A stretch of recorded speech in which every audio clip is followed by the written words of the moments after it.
The skies above North Vietnam erupt into the fiercest air combat of the war. Brutal supersonic dogfights. As kills mount, one U.S. pilot pursues a life-or-death quest for a coveted title. The first Air Force fighter ace of the Vietnam War.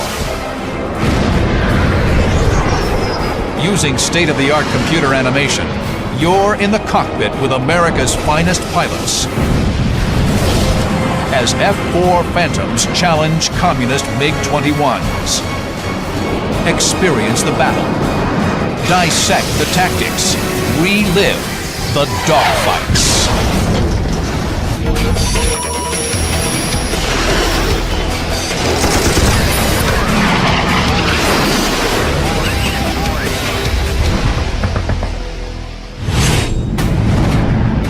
April 16, 1972. American combat forces have been committed to the fight in Vietnam for 8 years. Today, 4 U.S. Air Force F-4 Phantoms, call sign Basco, orbit 18,000 feet above Laos. The Phantoms are waiting to escort B-52 bombers into the heart of North Vietnam in a dramatic escalation of the air war. But there's been a mix-up. The B-52s are still on the ground, and the Phantoms are burning fuel at a rate of 150 pounds per minute. To reduce drag, Flight Leader Fred Olmsted orders the Phantoms to jettison their empty centerline fuel tanks. Still, the reduced weight won't buy enough time. Phantom pilots know that there is nothing that you can do in a Phantom to save that big, beautiful aircraft and burn all the fuel you got. We had to make a decision. Olmsted has 2 choices. Wait for the B-52s and risk running out of fuel, or use their fuel for the flight's secondary mission, hunting for North Vietnamese MiGs. Olmsted chooses the MiGs, the Blue Bandits. He turns the Phantoms 180 degrees. Basco flight is now on the prowl. Flying number 3 is Olmsted's good friend, Dan Cherry. Fred makes a turn and heads right for Hanoi. And we start pushing the power up and picking up the speed. And we cross that border into North Vietnam. Almost exactly at that precise time that we ingressed into North Vietnam from our orbit in Laos, my backseater picked up 2 Blue Bandits. Basco flight's audio transmissions were recorded, a remarkable historical record of air-to-air combat in Southeast Asia. Basco has 2 bandits on the nose, F-20. Copy that. The bandits on the nose at 20. Let's get rid of them, Basco. 2 silver MiG-21s are 20 miles out and closing head-on at the Phantoms. Olmsted isn't backing off. He orders Basco flight to stay on course. They marched right down the radar scope from 18 miles to 12 miles to 10 miles to 8 miles. I didn't see them at the time, and Fred said, "There's 2 silver MiG-21s there, Dan." And I said something really clever and smart like, "Where?" The MiG-21 there, Dan. Dan. Oh, joy. 2 Blue Bandits just went by us. And that's when the fight really started. Olmsted and his wingman give chase. He rolls his F-4 Phantom into a climbing turn and swings around 180 degrees. Olmsted and his wingman are maneuvering to get above and behind the Bandit into a firing envelope. Cherry and his wingman stay in trail, protecting Olmsted's 6 o'clock. Then, Cherry spots a 3rd Bandit, a camouflaged MiG-21 ambushing Fred Olmsted from behind. We've gone through about 90 degrees of turn when my wingman, Greg Crane, spots the camouflage MiG right off of our nose. The North Vietnamese have set a trap, and Flight Leader Fred Olmsted is the target. The stage is set for a legendary dogfight. A battle on the cutting edge of a dramatic turnaround in the Vietnam Air War. Americans are in the skies above North Vietnam for the first time in 3.5 years. In October 1968, seeking to de-escalate the conflict and bring the North Vietnamese to the conference table, then-President Lyndon Johnson declared bombing off-limits above the DMZ, separating North and South Vietnam. The North used the bombing halt to build up its military capability. By 1972, they're ready for a major offensive. They stream hundreds of thousands of troops and armor down the Ho Chi Minh Trail. They had massed approximately 200,000 troops there north of the DMZ. That's 20 divisions, 600 tanks, and to put that in perspective, that's the same size, roughly, as the German army had during the Battle of the Bulge. In March, the North Vietnamese surged south across the DMZ. The fate of South Vietnam rests in the hands of American airmen. April 9th, 1972. For the first time in the Vietnam conflict, American B-52 bombers crossed the DMZ into the north. They pound supply lines and troop concentrations, feeding the communists' advance. The gloves are coming off. In addition to dropping bombs, F-4 pilots have another mission: protect lumbering B-52s from enemy MiGs. I do remember the warning that was issued by the Chief of Staff, and he said something to the effect that if any of you hotshot F-4 drivers let a B-52 get shot down by a MiG, you won't even be able to drive a taxi cab anyplace. To American airmen, the most dangerous aerial threat is the MiG-21. First introduced in 1956, the MiG-21, like its MiG-15 and MiG-17 predecessors, is renowned for its speed and agility.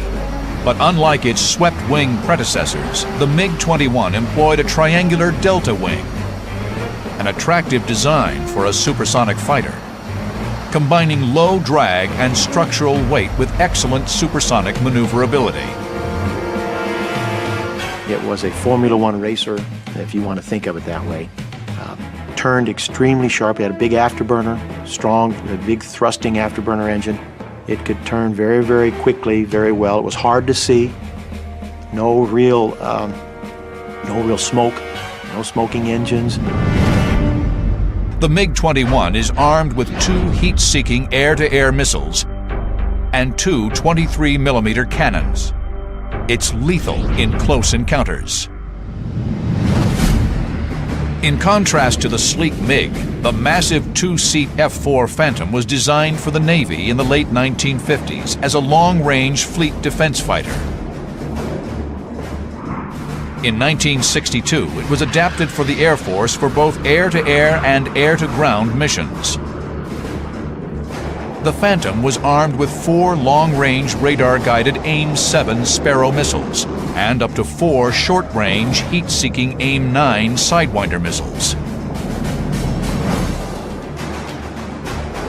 It could also carry up to 16,000 pounds of bombs, rockets, and napalm. 2 afterburning J-79 turbojet engines make the F-4 a fast and versatile heavy hitter.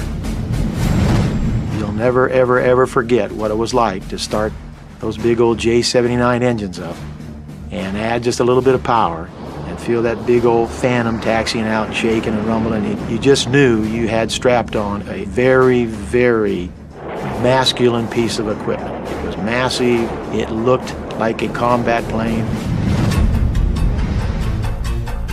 Capable of reaching speeds over 1,400 miles per hour, the F-4 is 100 miles per hour faster than the MiG. But the lightweight MiG, with its tight turn radius at high altitude, has the advantage in horizontal maneuvering, while the F-4's power has the advantage in vertical maneuvers. With American Phantoms and B-52s on the attack, North Vietnamese pilots respond aggressively. They abandon their traditional hit-and-run attacks. Now they turn to challenge the Americans. There's going to be blood in the sky. Fred Olmsted and his wingman are in the middle of it. they've fallen for a trap and chased after two silver MiG-21s. A third camouflaged MiG-21 has jumped on their tail. MiGs sometimes used camouflage paint schemes for this kind of mission. Staying low with camouflage made it virtually impossible to see him when we're looking down in the jungle. The silver MiG-21s are here. Olmsted and his wingman are here. The camouflaged MiG streaks in on their tail here, but he doesn't see Dan Cherry right behind him on his 6 o'clock. Cherry and his wingman streak forward and engage the MiG. I rolled out, saw him, and just headed right for him. And he broke left and went right into a cloud bank. 140 in the cloud, Ben. On our nose, Ben. Reverse back to left. Okay, what in the cloud? Going into a cloud in North Vietnam is a scary proposition. I'm thinking, man, I don't want to go in that cloud, but I was not going to lose this opportunity either. For American airmen in the hostile skies of Southeast Asia, an innocent-looking cloud can be a death trap. Vietnamese radar operators can track the F-4s through the clouds to launch surface-to-air missiles against them. The F-4s can electronically detect a SAM launch, but can't visually avoid the missile. There's also the danger of mid-air collision.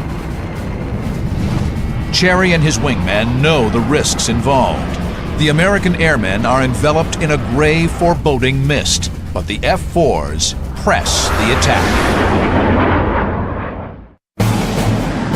April 16, 1972. American airmen are in the skies of North Vietnam for the first time in 4 years.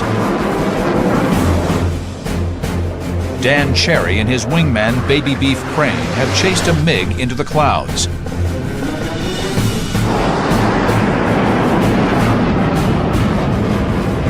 Visibility is zero, a fighter pilot's worst enemy. The pressure is much too intense. Cherry aborts. I couldn't stand it any longer, and I said, I'm not staying in this cloud any longer, MiG or no MiG. So I'd look all around, and my wingman confirmed his position. So the feeling then was, we've lost this guy. Suddenly, Baby Beef calls out. MiG, 2 o'clock, 4,000 feet above, climbing right turn. It's a lucky break. The MiG bursts through the cloud bank right in front of him. Oh, we're right behind him now. We're right behind him. We're right behind him. Cherry peers skyward. The MiG has lost speed in his climb. He's directly in Cherry's killing zone. Cherry pitches his nose up, trying to gain a missile lock. His first MiG kill is right in front of him. Things seemed to slow down in their motion to where everything became really clear. Cherry gets good tone. The infrared seeker head of the AIM-9 Sidewinder growls in the pilot's headset when it gets a lock on. Cherry strains to see the missile track. Nothing. He quickly launches a second Sidewinder. Again, no missile track. The missiles have launched, but Cherry doesn't know it. The MiG's high G turn has defeated the missile's seeker head. I'm really angry. I mean, here's my whole life. I've never seen a MiG this close before. And I have this opportunity to get this guy, and I've got an airplane that's not going to work. Desperate, the MiG noses over into a spiraling dive. He's hoping that his tight turns will prevent Cherry from getting another lock-on. Cherry and his wingman kick over into a diving chase. From 25,000 feet, the three planes hurtle toward the ground. The Americans have the weight and thrust advantage. Baby Beef has nosed ahead in the dive. Cherry clears him to take the lead, rolling to the outside, making way for his wingman.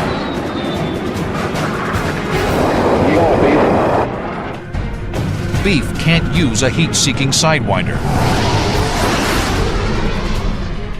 The MiG's turning too tight. He knows it can't lock in a high G turn. He fires a radar-guided Sparrow. Something's wrong. It drops like lead. Then he fires another one, and it does ignite, but it goes into a huge corkscrew out to the right. Then the third missile he fired, and it was tracking really well. And I thought, man, this is really looking good. Beef's third missile streaks through the sky. Another radar-guided Sparrow. The Sparrow tracks steadily on the descending MiG. The MiG brakes hard right. The 500-pound missile should follow, but it darts past without detonating. Cherry and Beef have fired 5 missiles. All have failed. It's a problem that's plagued the Air Force since the beginning of the war. Developed in the mid-1950s, the heat-seeking AIM-9 Sidewinder relies on infrared homing. First-generation Sidewinders are plagued with problems. They're prone to interference by clouds and rain, and often lock onto bogus heat sources, like the sun. With an effective range of 2 miles, the Sidewinder is best employed against short-range targets. Its long-range counterpart is the AIM-7 Sparrow, whose maximum range of 28 miles is far greater than the Sidewinder.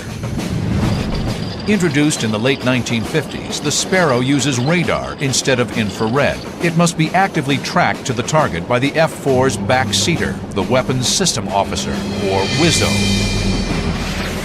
But the Sparrow is virtually useless against fast maneuvering targets inside a 5,000-foot radius. During the war, there were over 200 occasions where someone fired a Sparrow missile. It never came off the airplane.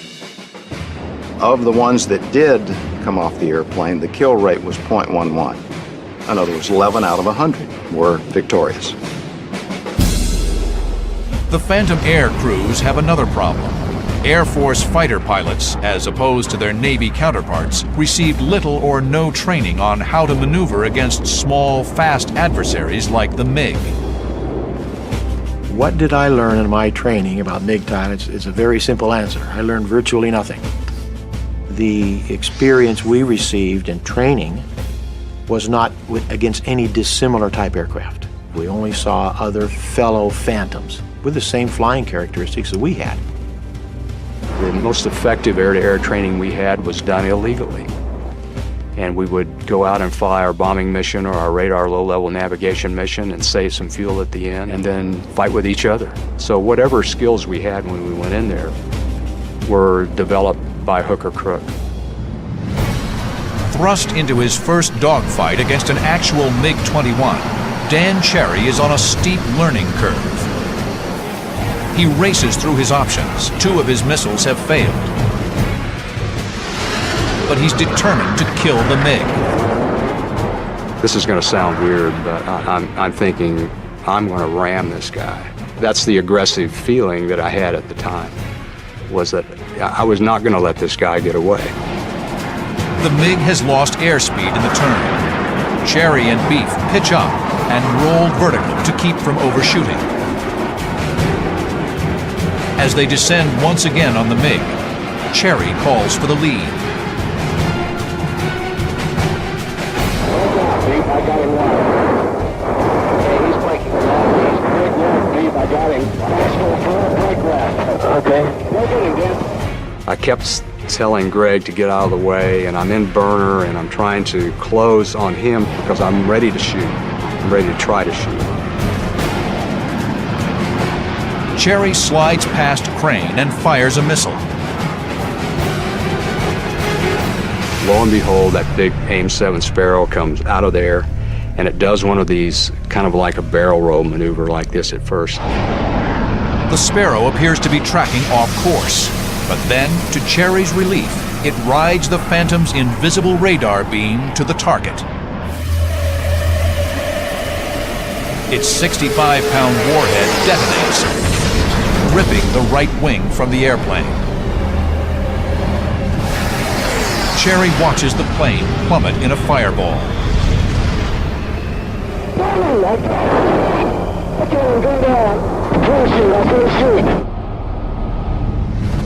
From the flames, the MiG pilot miraculously appears underneath his parachute. Cherry roars past his vanquished opponent.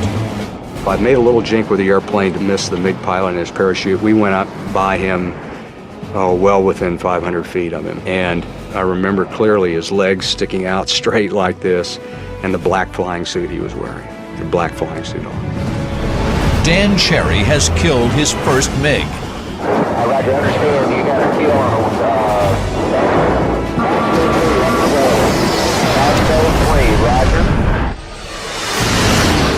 But the fight isn't over.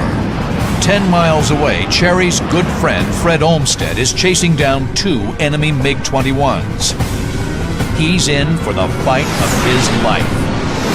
So right then, there is no doubt we're going to have an engagement. We're going to have a very serious dogfight, and somebody's not coming home.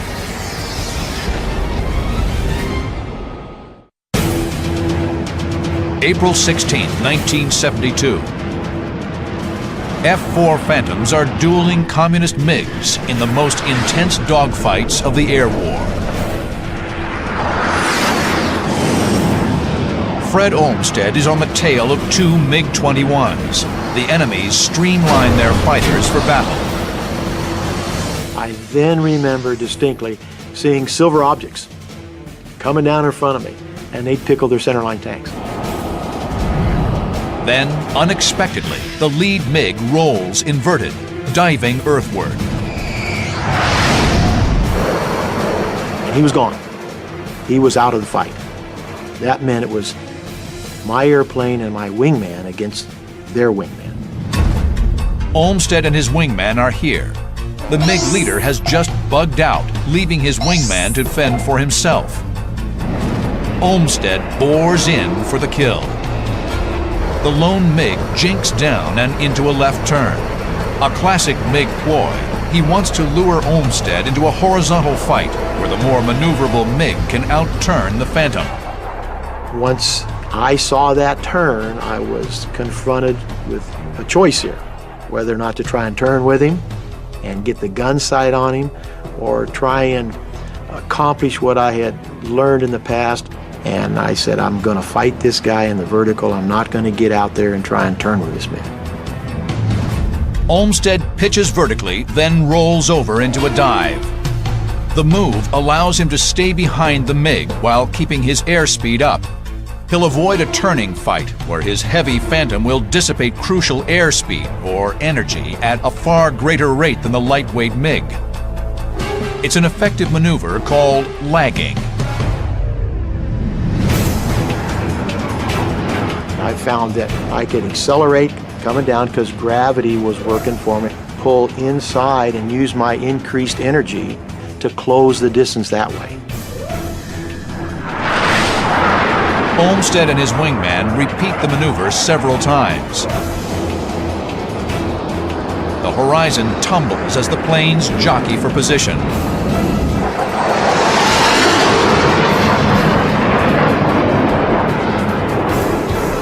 Losing sight of his attacker, the MiG reverses his turn to reacquire visual contact. But the reversal slows him down and allows Olmsted to close within missile range. Olmsted's radar-guided AIM-7 Sparrow gains lock. Olmsted fires. The missile streaks toward the MiG at twice the speed of sound and plows through the MiG's right wing. Incredibly, the MiG keeps flying.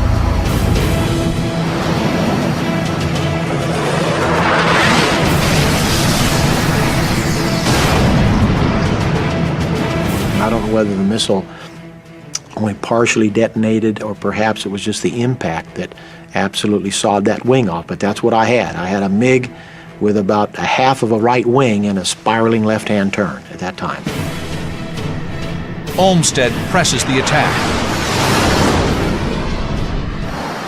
He fires a second missile. It doesn't track.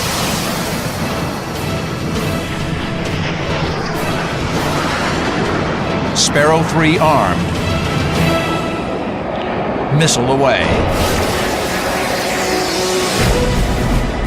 It hit him right in the top of the canopy, right through the canopy, and then I got a pure, absolute explosion because the airplane just exploded. It looked like two miniature nuclear fireballs, actually, and they just spiraled right down in front of us. Red ground Basco 01. Let's grab though. Scratch number 821.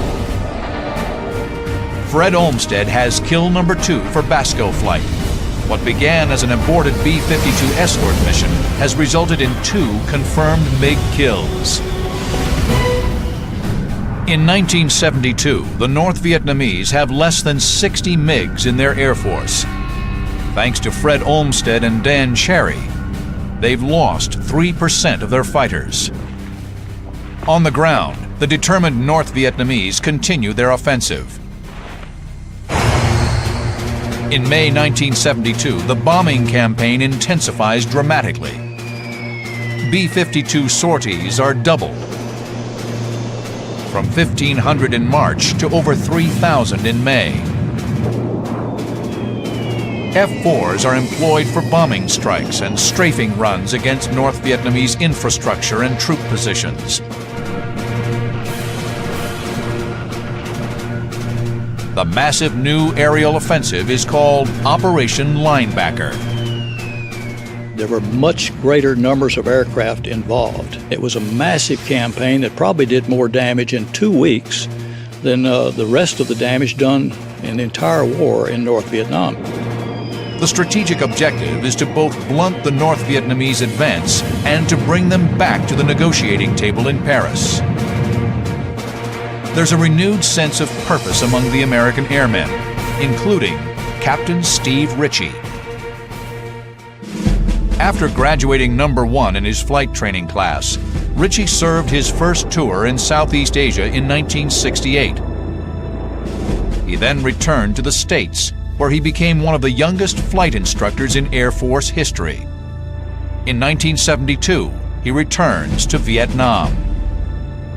I don't think any of us felt like we could sit here and live this good life here in America while our friends and our colleagues were back in Vietnam. Steve Ritchie racks up his first 2 MiG kills in the opening weeks of Operation Linebacker, one on May 10th,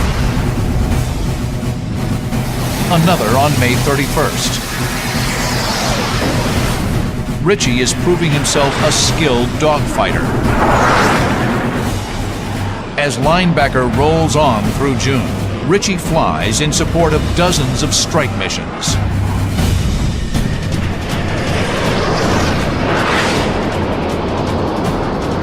July 8, 1972. On routine combat air patrol, Ritchie will tangle with a flight of lethal MiG-21s and plunge into one of the most astounding dogfights of the Vietnam War.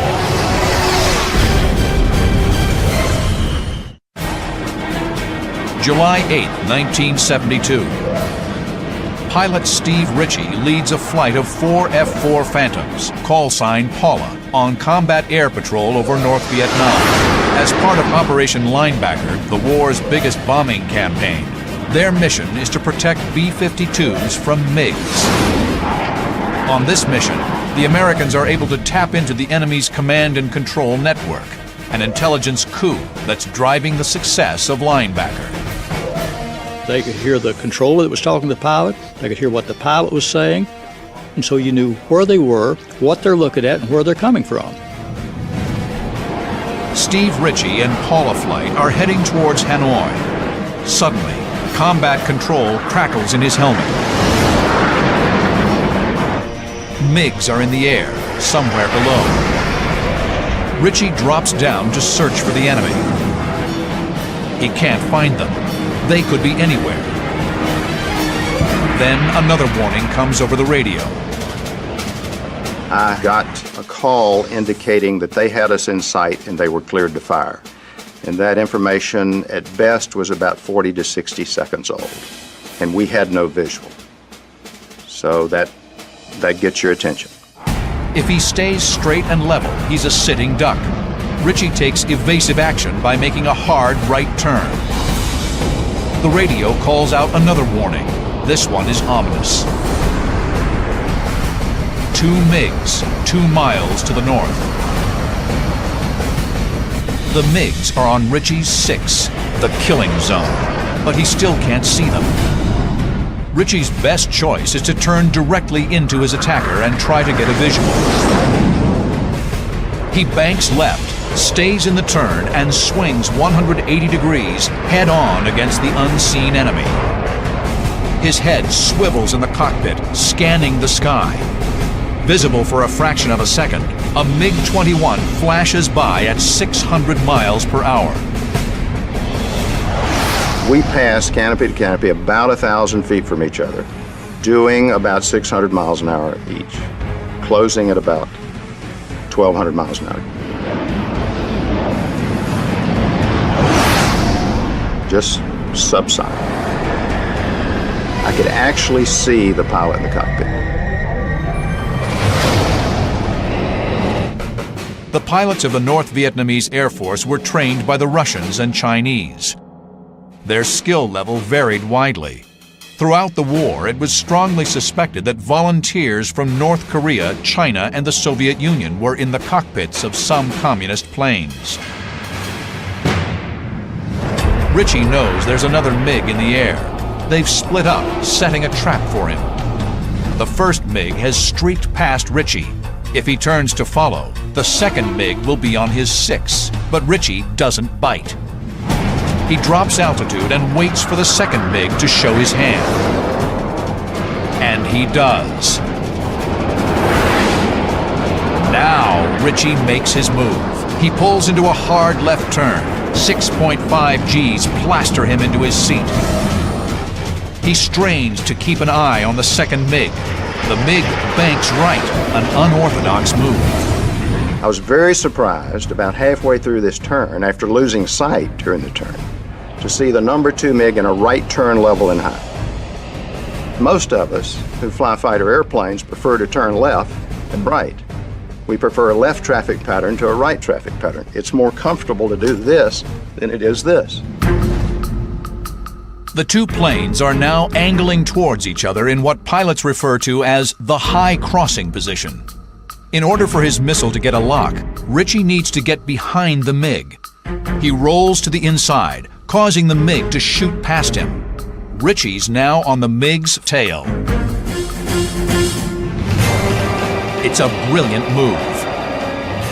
Richie pulls hard right out of the roll and gets a radar lock. It then takes 4 seconds for the radar to feed the information to the missile. 1001, 1002, 1003, 1004, which is a long time. Squeeze the trigger, nothing happens. It's another second and a half until the missile comes off the rail. Richie commits a second missile. Pilots often ripple-fired the Sparrow because of its failure rate. First missile went through the center of the fuselage of the MiG. Second missile went through the fireball. The explosion sends a wall of debris hurtling through the air. Richie's headed right for it. He rolls up to steer clear. It's too late. Debris punches into his left wing, gouging the skin. Richie clutches the stick. The big Phantom shrugs off the insult. Richie firewalls the throttle. The fight's still on. His number 4, Tommy Fiesel, is in trouble. He's got a MiG on his 6 o'clock. Richie is here. Tommy Fiesel is here. He's in a tight circling turn with a MiG-21 on his tail. The MiG's tight turning radius will eventually put him in a position to shoot down Paula 4. Richie sizes up the situation. He's going fast. If he engages too soon, he'll overshoot. The best time to get on the MiG's tail is when it's moving away from him, and he can match its turn. Richie's number 4 and the MiG-21 pass in front. It's time. Richie pounces. The MiG-21 is now predator and prey. The MiG pilot sees Richie. He aborts the chase, brakes hard and down. Put the MiG in the gun sight, auto whack lock with the trigger on the left throttle. Immediate lock on, 1001, 1002, 1003, 1004. Squeeze the trigger. The 12-foot-long Sparrow blazes off the Phantom. At 1,200 miles an hour, the Sparrow rocks to the right, and then, like a spear, it buries itself deep in the MiG's belly.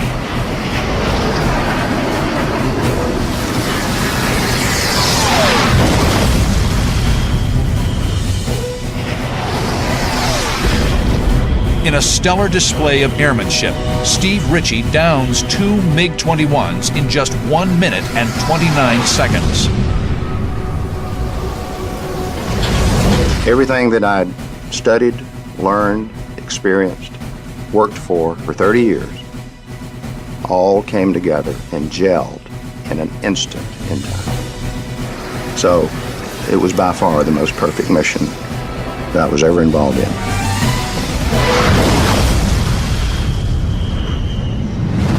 Paula Flight rejoins and heads for home, Udorn, Thailand. When they arrive, the celebration begins. I actually flew a couple of victory rolls over the field, which is kind of traditional. And we had a party at the club that night you would have enjoyed. Steve Ritchie is on the cusp of greatness. He has tied renowned veteran pilot Robin Olds with 4 MiGs to his credit. Ritchie needs just one more kill to join the coveted ranks of American fighter aces. But the quest could cost him his life. Steve Ritchie's double MiG kill on July 8, 1972 is hailed as one of the war's great dogfights. Now he needs just one more victory to become the Air Force's first and only ace pilot of the Vietnam War. There was a whole lot of attention because the Navy had an ace, Air Force didn't have an ace. There was a lot of pressure. August 28, 1972. Steve Ritchie leads a flight of 4 F-4 Phantoms, call sign Buick. Their combat air patrol mission is winding down when he gets word of MiGs in the air. I was northwest of Hanoi, beginning to get low on fuel. Turns out MiGs were southwest of Hanoi and were being vectored back to Hanoi. As flight lead, Ritchie's Phantom is equipped with a little black box that makes a big difference in air-to-air combat against MiGs. The APX-81, officially known as the Combat Tree, or just Tree to airmen. Tree is an IFF, Identification Friend or Foe transponder system. All military aircraft carry transponders that send and receive identification information to air traffic control and friendly planes. But Tree is unique. It can read the enemy's transponder. Tree-equipped Phantoms can tell if a blip on their radar is a MiG and shoot them out of the sky from miles away. We got the tree contact way out. 2 MiG-21s coming back, non-maneuvering. They're about 5,000, maybe 8,000 feet above us. Started this climbing turn into the direction of them on the radar. Ritchie has used technology to get in position, but he must get a visual before he can fire. Under those circumstances, the cardinal rule is to never fire if there's any chance there could be a friendly in the forward firing sector. The aircraft hurtle in, their closing speed a blistering 1,500 miles per hour. Ritchie fires 2 missiles, but at these staggering closing speeds, the missile can't maintain radar lock. They streak away harmlessly. The MiGs take no evasive action. They're focused on reaching the sanctuary of Hanoi's anti-aircraft defenses. Ritchie must make his kill soon. The MiGs roar head-on past the climbing F-4s. Ritchie orders a left brake, They swing around 180 degrees and zero in on the MiG's tail. I'm now supersonic, doing about 1.2 Mach. They're still subsonic. And I got a radar lock on, fired 2 missiles. The first one appeared to go by on the right side of the MiG, and he broke left, which solved the problem for the 4th missile. The MiG's abrupt maneuver slows him down. He drifts into the Sparrow missile's effective range. The missile's warhead detonates on impact. Steve Ritchie becomes the first and only Air Force ace of the Vietnam War. The number 2 MiG in that flight of 2 did a wave down to the ground, and I elected not to try to go after that MiG due to fuel. And you know, I've debated that in my mind many, many times over the years, whether or not we should have tried that. Ritchie and Buick flight head south for friendly airspace as word reaches the airbase at Udorn, Thailand. The Air Force now has an ace. We came in and actually did a little air show over the field. In this rarely seen interview, Steve Ritchie recounts the mission. Picked them up high at 11 o'clock on almost a head-on pass, and from there maneuvered into 6 o'clock and fired a few missiles and was lucky enough to get a kill. Operation Linebacker thunders on. The Paris peace talks resume in late August. The devastating air assault has taken a heavy toll on North Vietnamese transportation, oil supplies, and power generation. The North Vietnamese simply did not think we had the will, or our president had the will, to bring the force of our attack air down upon them. Miscalculated.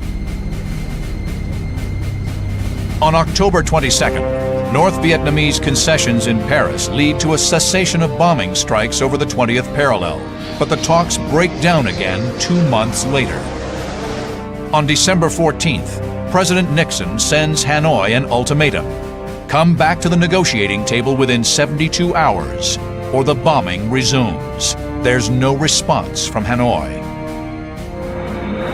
On December 18th, Operation Linebacker 2 commences, and B-52s head north.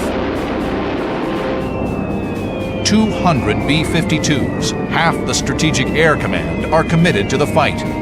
By December 29th, the big bombers have flown 729 sorties and dropped over 15,000 tons of bombs. The North Vietnamese return to the negotiations, and on January 23, 1973, a peace agreement is signed. Thanks in part to Phantom pilots, the war in Vietnam had finally ended.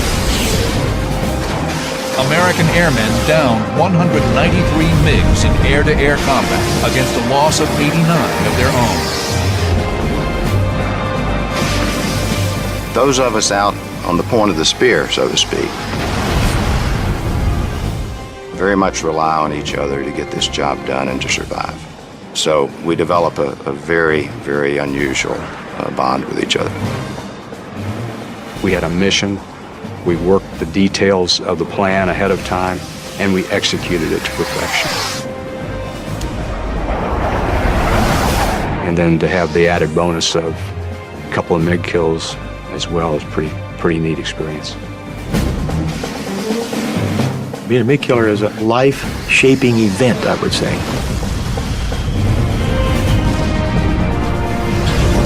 You feel honored to be part of a very, very elite group of fighter pilots, going back to World War I, World War II, Korea, you name it. And the men that can claim to have won aerial victories and dogfights, an illustrious group. So it is an honor and a privilege to be part of that group.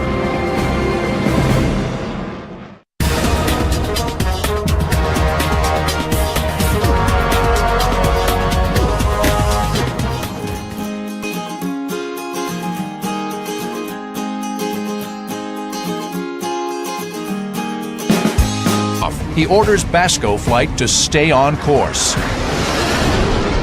They marched right down the radar scope from 18 miles to 12 miles to 10 miles to 8 miles. I didn't see them at the time, and Fred said, "There's 2 silver MiG-21s there, Dan." And I said something really clever and smart like, "Where?" The MiG-21 there, Dan. Dan. Oh, joy. 2 Blue Bandits just went by us. And that's when the fight really started. Olmsted and his wingman give chase. He rolls his F-4 Phantom into a climbing turn and swings around 180 degrees. Olmsted and his wingman are maneuvering to get above and behind the Bandit into a firing envelope. Cherry and his wingman stay in trail, protecting Olmsted's 6 o'clock. That's good friend Dan Cherry. Fred makes a turn and heads right for Hanoi. And we start pushing the power up and picking up the speed. And we cross that border into North Vietnam. Almost exactly at that precise time that we ingressed into North Vietnam from our orbit in Laos, my backseater picked up 2 Blue Bandits. Basco Flight's audio transmissions were recorded, a remarkable historical record of air-to-air combat in Southeast Asia. Basco has 2 Bandits on the nose, F-20. Copy that. 2 Bandits on the nose of 20. Let's get rid of them, Basco. 2 silver MiG-21s are 20 miles out and closing head-on at the Phantoms. Olmsted isn't backing off.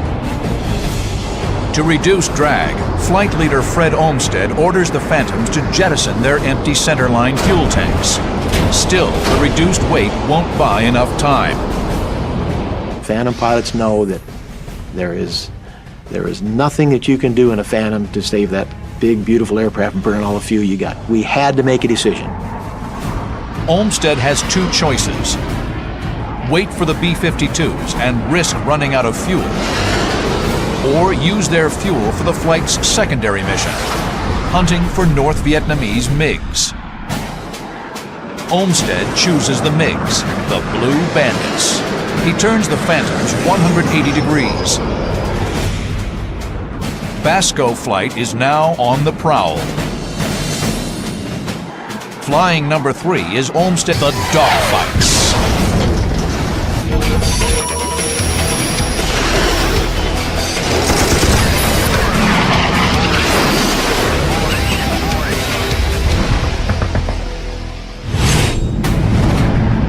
April 16, 1972. American combat forces have been committed to the fight in Vietnam for 8 years. Today, 4 U.S. Air Force F-4 Phantoms, call sign Basco, orbit 18,000 feet above Laos. The Phantoms are waiting to escort B-52 bombers into the heart of North Vietnam in a dramatic escalation of the air war. But there's been a mix-up. The B-52s are still on the ground, and the Phantoms are burning fuel at a rate of 150 pounds per minute.